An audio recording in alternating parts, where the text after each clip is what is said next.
we have only one demand now of the systems. They're coming in and say, well, what do you want? We only have one demand, and that demand is leave us alone. We don't want you here. We don't want your sympathy. We don't want your misplaced efforts to help. We don't want any of that. We want them to leave and let us do what it is we need to do here to take care of our community in the way they have not done. We don't believe that you can take the people who caused the problem and then have them come in and solve the problem. So the last thing we want now is them coming in here lying to us saying that they're going to build housing here, or lying to us saying they're going to commit a certain amount of money here, because we know they're not going to build the housing and we know they're going to steal the money.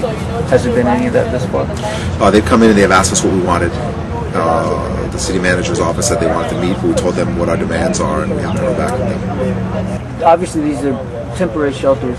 If this was a long-term thing, what do you anticipate, like during the rainy season? Hurricanes are an issue here in Miami. Well, right now we have temporary structures because that's where our greatest strength is in terms of the law. Mm-hmm. So we're going to continue to examine what our options are and what the needs of our community are, and then we'll adjust our strategies and our tactics according to those things.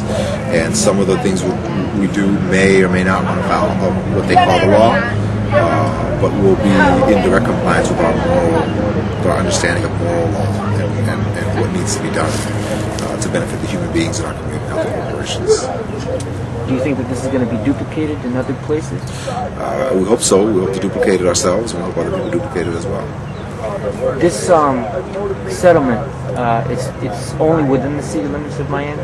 This is within the city limits. A lot of other places use it as a kind of like a benchmark, kind of as a tool, but are not legally bound by it. So the city of Miami is legally bound by it.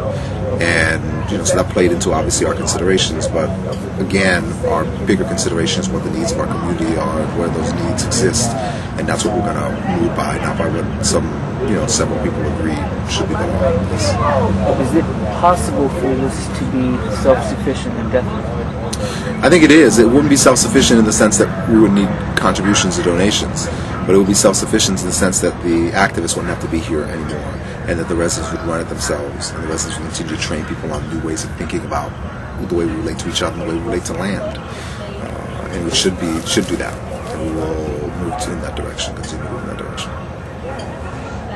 So the concept here covers really three layers of action or objectives. One is the physical level of providing housing and food for people. So the physical activity of creating housing, have people sleep here, and feeding people. So that's one level. Second level has to do with taking back the land in a broader sense. That people should have a direct relationship with the land, and every community should control the land in its own community. So the black community should control land in the black community and be able to use it for the things that we need to use it for.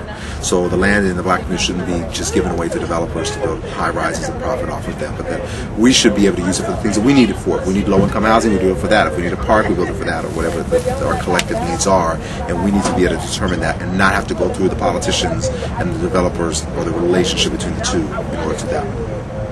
The third level that we are trying to have operational here is we're really trying to create a new society, and that society which changes the way people relate to each other, different relationship between people and money, people and capital, a different relationship between blacks and whites, and men and women. So creating a new society where we have a different relationship with each other, not exploiting each other, not benefiting from each other's misery or exploiting each other's labor, but where we really have an interest in seeing the other person benefit, the other person do well, and a real sense of collective work and collective responsibility, and moving forward together in a real tangible way, not moving forward separately or one person moving forward while everyone else is being kept back. So those are really the three levels which we have objectives and are trying to operate here.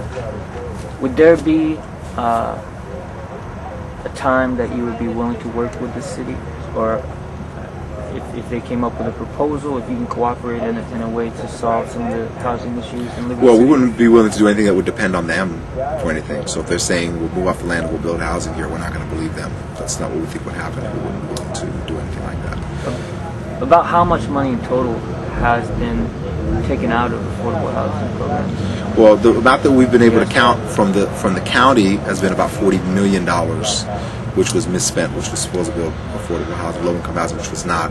From the city, just in the city for this piece of land and the other pieces of land on 61st Street, which are used, they spent $8.5 million, and they have not built a single unit of housing. Wow. So far here, we spent less than $3,000, and we have 25 people living here. What other kind of things do you need here? We need wood, so we can build the units. We need blankets. We need food. We need water. We need soap. I mean, anything you can think of that you need for a city. We need clothes, because there are people who don't have a whole lot of clothes. We need large containers of water, like 150-gallon containers of water. We need batteries. We need flashlights. We were going to be looking to get solar panels very soon, so we could use solar panels and the batteries that the solar panels feed into. All those kind of things, and anything that anyone could think of that a city would need to run, we need those things. Of course, we need money. Is there a address to send anything? Yeah, well, the web address will be takebacktheland, as one word, takebacktheland.blogspot.com. Takebacktheland, one word, .blogspot, blogspot.com.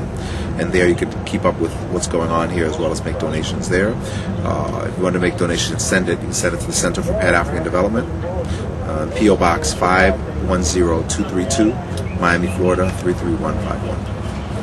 Thank you.